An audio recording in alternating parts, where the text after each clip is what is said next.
So my dear friend Denise Lane was talking about missionary work, and I had never expressed to her or anyone that it was my desire to always become a missionary. And so when she told me that she had an opportunity, I said, "Oh, pick me, pick me." And I wasn't in the first cut, but God saw fit for me to make it. And so my experience with missionary work was like going to a third world country. This is what I saw.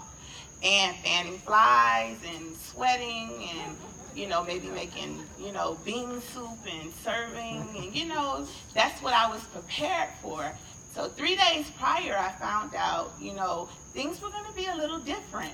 But I was scared again because I was told we were going to be doing workshops, biblical-based workshops. So I was like, oh my God, I better start studying the Word because I don't know how deep they are. I don't want to be showed off, So about 2 days prior, I found out that it would be biblical-based self-worth workshops.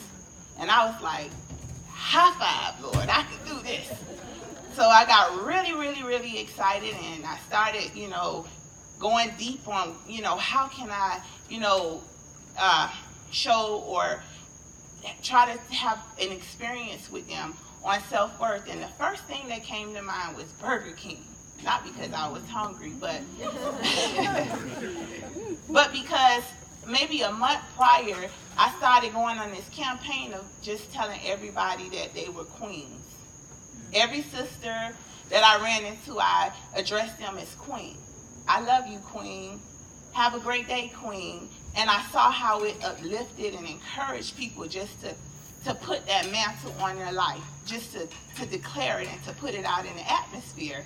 So I thought that it would be great that after we started teaching them about making declarations and affirmations every day, that at the end of this workshop, that we would not only, pass on those things, but we would let them know that they are heirs of the kingdom of God.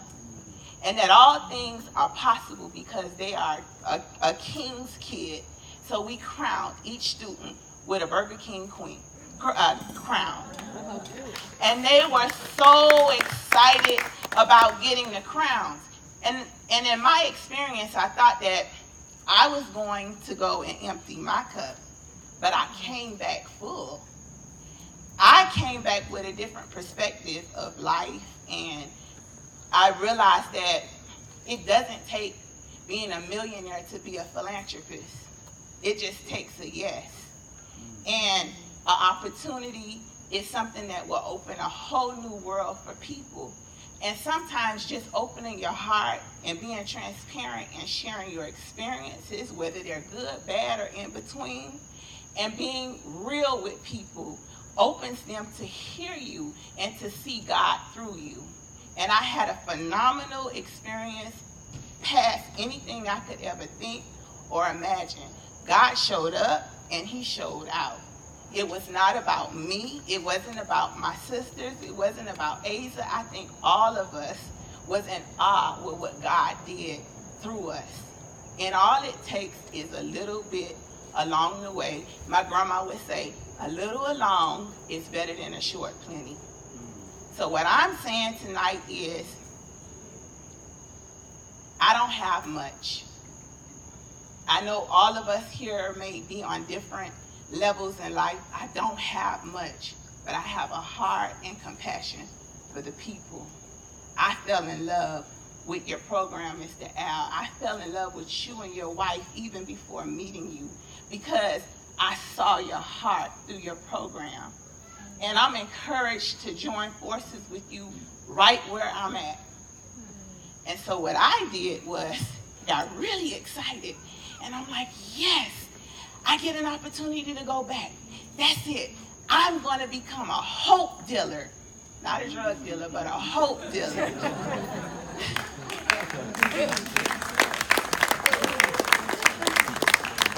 So I'm a certified hope dealer. I started calling everybody I know, sharing my experience, showing pictures, videos, and telling them how This experience has changed my life, and I have another opportunity to go back and be a hope dealer. And on day one, I put a Facebook Live telling the people that I wanted to bless the 2 instructors with iPads. That was at 11 o'clock in the morning.